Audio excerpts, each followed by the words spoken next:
Completaram-se os dias para a purificação da mãe e do filho, conforme a lei de Moisés.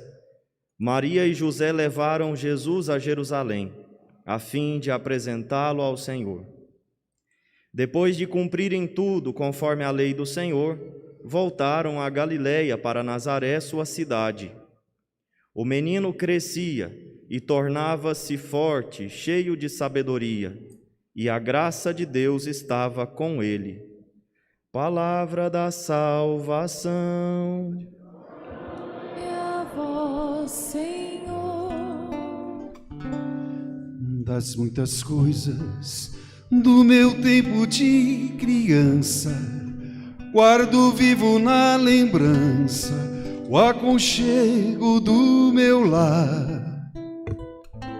No fim da tarde, quando tudo se aquietava, a família se ajuntava lá no alpendre a conversar. Meus pais não tinham nem escola nem dinheiro, todo dia, um ano inteiro, trabalhavam sem parar. Faltava tudo, mas a gente nem ligava. O importante não faltava, teu sorriso e teu olhar.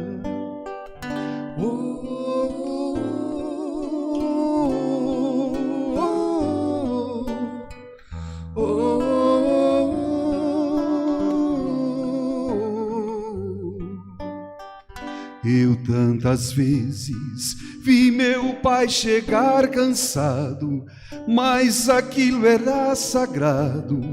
Um por um ele afagava e perguntava quem fizer estrepulia, e mamãe nos defendia, e tudo aos poucos se ajeitava.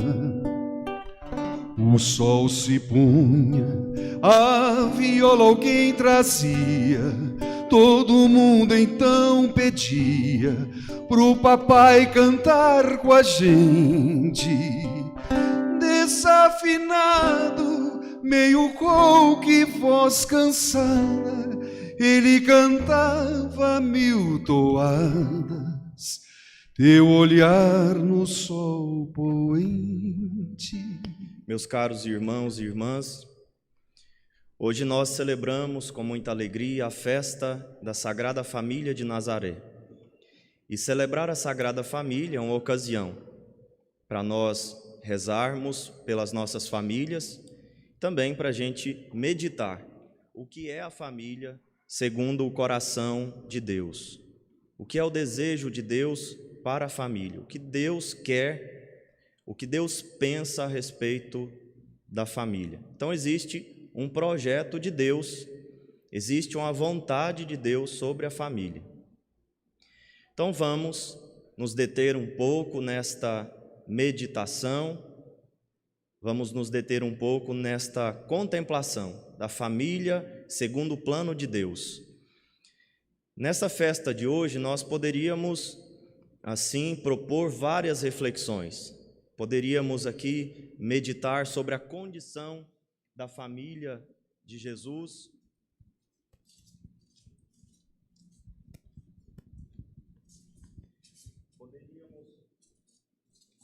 Nós poderíamos meditar sobre as condições às quais a família de Jesus foi submetida e pensar em tantas famílias hoje que sofrem as mesmas situações, pessoas que têm que fugir do seu país para cuidar dos seus filhos, porque pode cair uma bomba dentro de casa e matar toda a sua família. Poderíamos falar das pessoas, das famílias que sofrem grandes tribulações por causa de doenças ou o desemprego, etc. Mas vamos pensar na família segundo o projeto de Deus. Primeira coisa que a gente tem que entender, que a família é uma instituição natural. É uma instituição natural. O casamento e a família é uma instituição que está, assim, dentro da natureza humana. É da natureza do homem e da mulher se casar. É da natureza. e isso nós vemos já nas primeiras páginas da Bíblia. Quando Deus cria o mundo, cria também o homem e a mulher e diz: a mulher deixará o seu pai, o homem deixará o seu pai, os dois se unirão, serão uma só carne, os dois procriarão, serão um só coração, uma só carne. Então isso quer dizer que está assim na natureza nossa esta questão da família. Então não é uma invenção medieval, não é uma invenção patriarcal, não é uma invenção do homem religioso. A família é algo que está na natureza das coisas. O que significa a natureza das coisas? Bom, é da natureza do pé de laranja dar laranja e não abacate. E não adianta forçar. A laranjeira sempre dará laranja. É da natureza da laranjeira produzir laranjas. É da natureza do pé de abacate produzir abacate. Do abacateiro não dá melancia, dá abacate. É da natureza do cachorro latir. É da natureza do gato miar e não relinchar.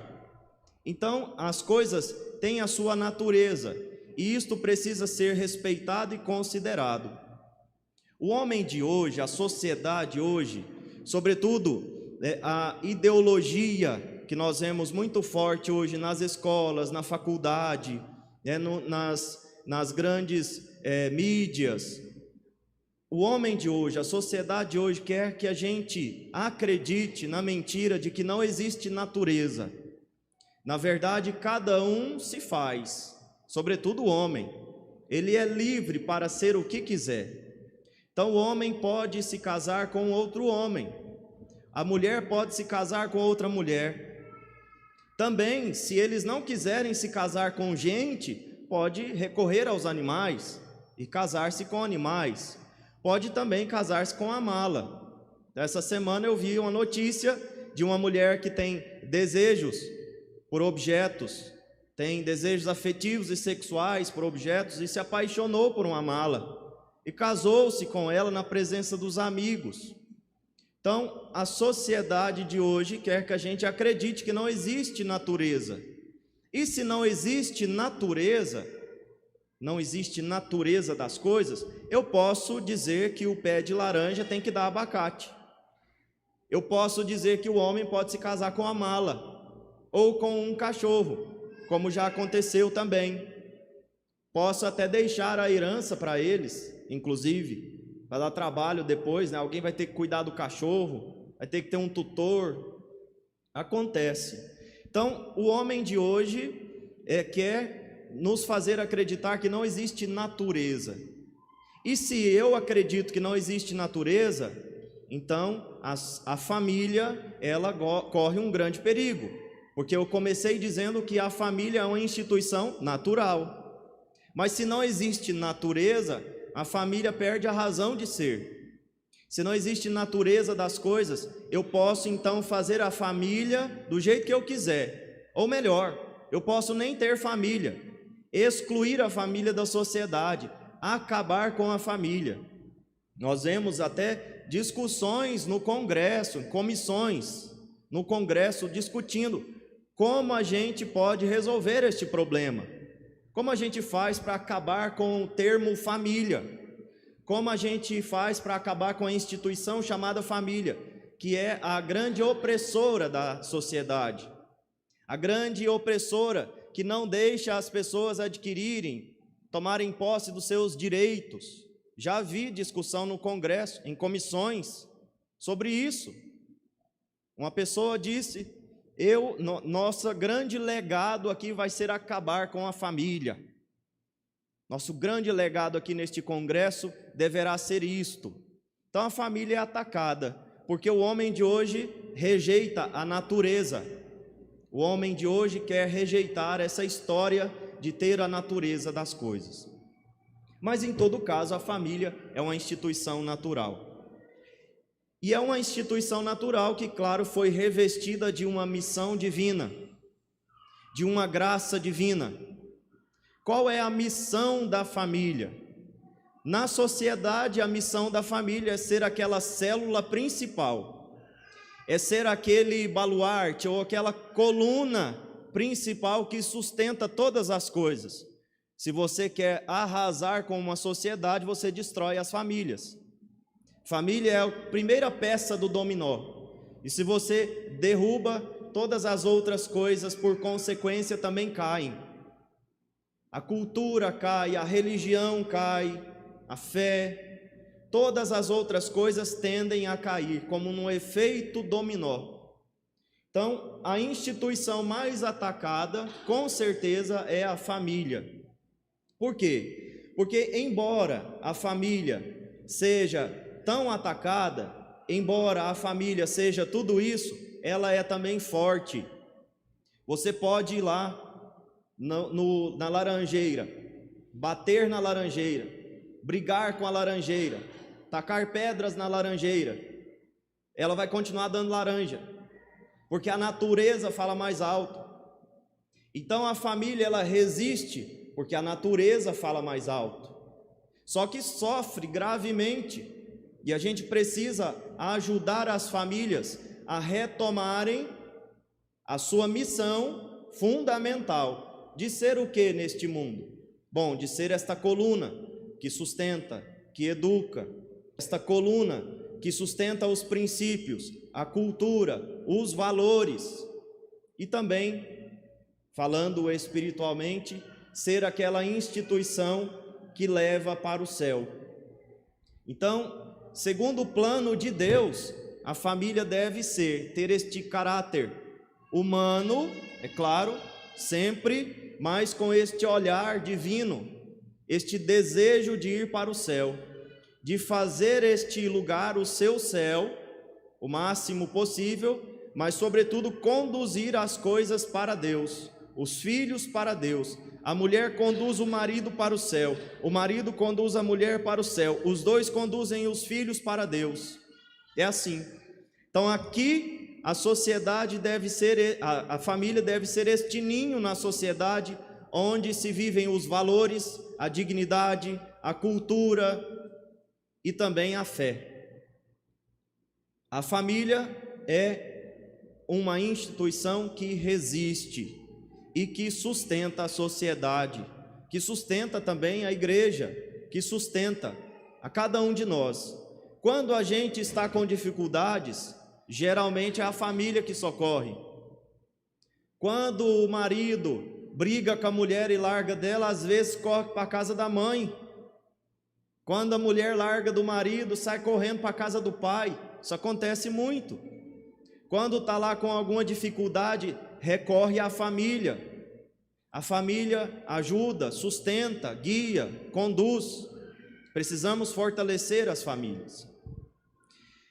O que é a família segundo o plano de Deus? Vamos falar especificamente. A família, em primeiro lugar, é constituída por um homem, uma mulher e filhos. Marido, esposa e filhos. Ah, padre, mas existem outras formas de família. Por exemplo, tem a avó que cuida dos filhos, do filho, porque o filho foi embora, largou tudo para a avó criar. Eu não posso considerar aquilo uma família? Posso, só que não é a família ideal. E vocês concordam comigo que por mais que a avó faça de tudo, por mais que a avó se esforce, por mais que a avó se doe, se sacrifique, vai faltar sempre a mãe e o pai. Não é o ideal, mas acontece. Quando a gente diz que a regra é essa, não significa que não tem exceções. Só que a gente não pode fazer a exceção se tornar uma regra. Então, família acontece de ser constituída por avó e netos, ou por mãe e filhos, ou por pai e filhos, ou por tia e sobrinhos. Acontece, mas não é o ideal. Não é este o projeto de Deus. Nós hoje rezamos por todas, mas queremos dizer que existe um projeto, e é, em primeiro lugar, para um homem, uma mulher, que vão criar que vão ter e criar os seus filhos. Vamos falar de cada um especificamente. Qual é o papel, qual é a missão, melhor dizendo, do homem, do esposo e do pai dentro de casa? Em primeiro lugar, ser homem. O homem, ele não precisa deixar de ser homem para ser pai, para ser esposo. Ele não precisa abdicar daquilo que é próprio dele, a virilidade, a austeridade, a seriedade. Ele não precisa deixar a simplicidade. Ele não precisa passar horas no cabeleireiro para poder agradar os filhos e a mulher. Não precisa passar horas tirando cutícula da unha para ser querido na sociedade. Em primeiro lugar, o homem tem que ser homem e tem que agir como homem, não como mulher. Ele não precisa ser mulher, ele tem que ser homem. Isto não significa ser um cavalo, ser um estúpido, arrogante, briguento, violento. Tem nada a ver com isso. Ser homem como São José, silencioso, austero, simples, trabalhador e, sobretudo, piedoso. José era um homem de oração, justo, casto, fiel à sua família, trabalhador, silencioso e, por isso, também era o chefe da Sagrada Família. O pai, o esposo, é o chefe de casa, é o que sai primeiro e o que volta por último, mas trabalhando e não na gandaia. Ele sai cedo para trabalhar e volta à tarde, depois de ter trabalhado, pressuroso, para ver os filhos, para ver a esposa. Não sai de manhã para a gandaia e volta no outro dia. Não existe isso. O esposo, o pai, é aquele que sai para trabalhar, que sustenta a casa, que governa a casa, que é o guardião da casa, como São José. Veja a imagem daquele homem que nós temos aqui permanentemente também na nossa igreja. São José é um exemplo de paternidade, é um exemplo de esposo, porque era um exemplo de filho de Deus, um homem justo, obediente, honesto, trabalhador. Esse é o marido, esse é o esposo, esse é o pai. E a mulher? A mulher é o coração da casa. É aquela que tem acesso direto ao coração dos filhos. É aquela que chega mais fácil no coração dos filhos, inclusive também do marido, quando precisa. A mulher é aquela que, em primeiro lugar, ela deve entender que a sua missão não pode ser terceirizada. A sua missão de ser educadora e catequista. A mulher é aquela que ensina, é aquela que ensina os valores, que ensina as virtudes, que ensina a fé. Ah, padre, mas eu não tenho tempo. Eu sou uma médica de sucesso. Eu não tenho tempo de cuidar dos meus filhos. Olha, você deve se esforçar para ser as duas coisas. Para ser médica de sucesso e para ser uma mãe de sucesso. Se não consegue ser as duas coisas, escolha a melhor, ser mãe de sucesso. Ah, padre, mas eu sou professor, eu não tenho tempo de educar os meus filhos. Bom, eu tenho que educar os filhos dos outros. Então, tente fazer as duas coisas, mas se não consegue, faça aquilo que é mais importante, seja educadora na sua casa. Então, a partir do momento que a mulher terceirizou a educação e a catequese dentro de casa, virou essa bagunça, porque daí agora é gente sem ideia que ensina, é gente que não tem ideia. Aqui em Paraúna, graças a Deus, as escolas, elas estão assim, meio distantes de certas ideologias, mas, meus irmãos, por aí o negócio é feio. O que as professoras e os professores ensinam é de arrepiar, porque a mãe terceirizou, porque ela tem que ser uma empresária de sucesso, porque ela tem que mostrar que ela é melhor do que o homem, ela tem que mostrar que ela sabe fazer muito mais, mas isso a gente já sabe. A gente já sabe que a mulher consegue fazer 10 coisas, enquanto a gente consegue fazer uma, e olha lá.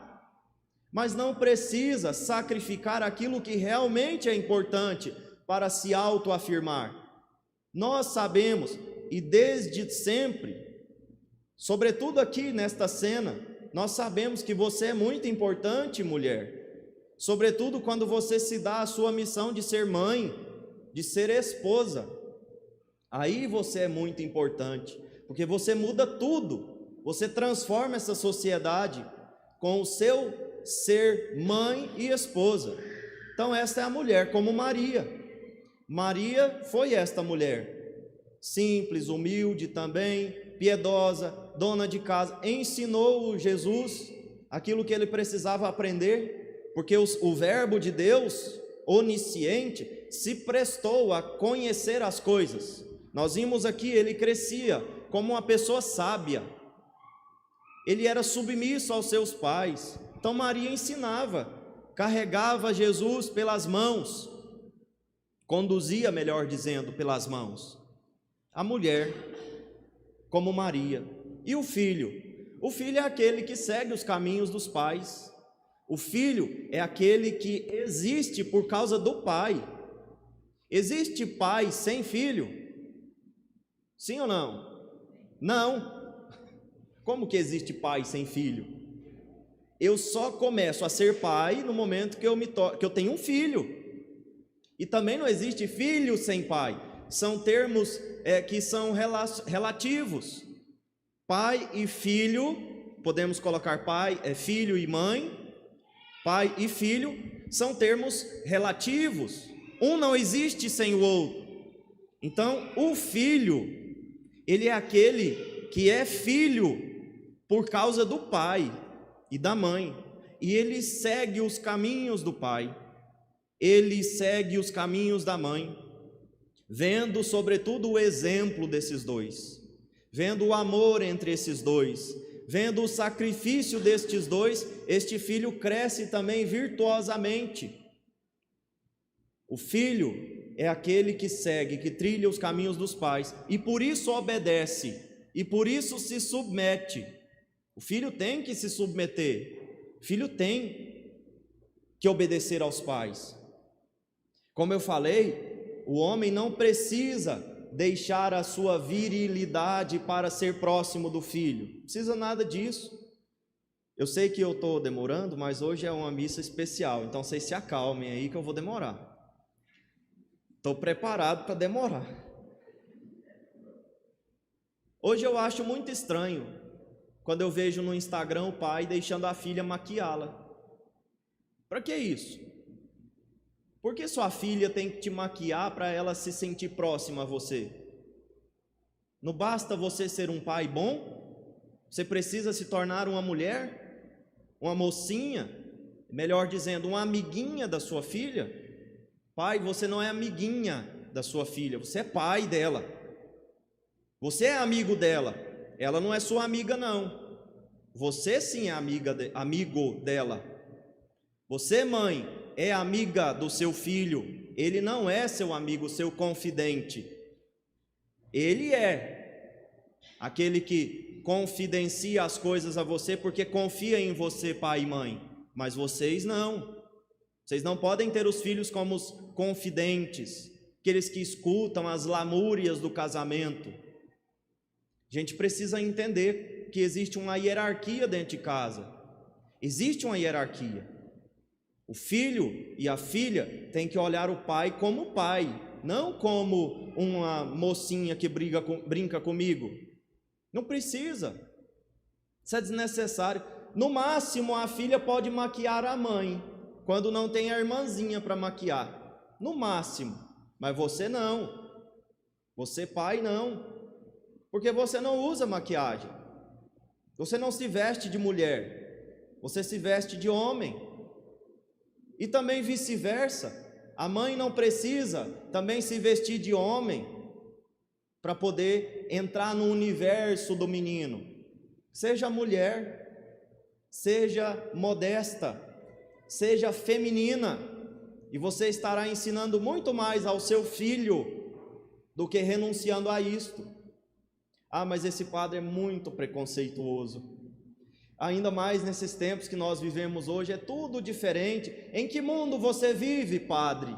Pode ser que alguém esteja pensando assim.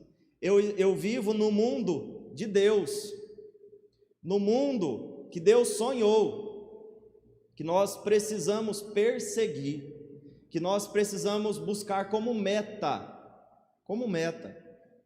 Os pais não são perfeitos, eu sei disso e vocês também sabem, mas existe uma meta que nós precisamos alcançar, e podemos passar a vida inteira, e pode ser que a gente não consiga atingir a meta, mas o que importa é que eu lutei para ser um bom homem dentro de casa, para ser uma boa esposa, para ser um bom filho, e é isso que Deus vai olhar no final, e é aqui que está o sucesso da minha família.